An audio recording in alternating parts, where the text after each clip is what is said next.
Malin Ragnegård. Var kommer du ifrån? Från Kommunal, Falun. Okej. Vilka saker tycker du är viktiga som vi diskuterar om här med kongressen?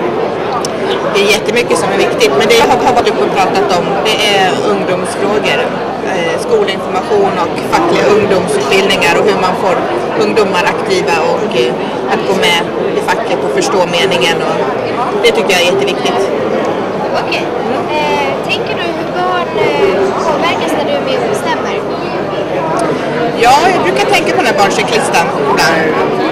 Det är ju inte alltid så lätt att få barn involverade i alla beslut, men att man i alla fall tänker efter innan man tar besluten så att man har det med sig. Det är viktigt. Vilka frågor tycker du är viktigast för alla världens barn just nu? Oj, vad svårt.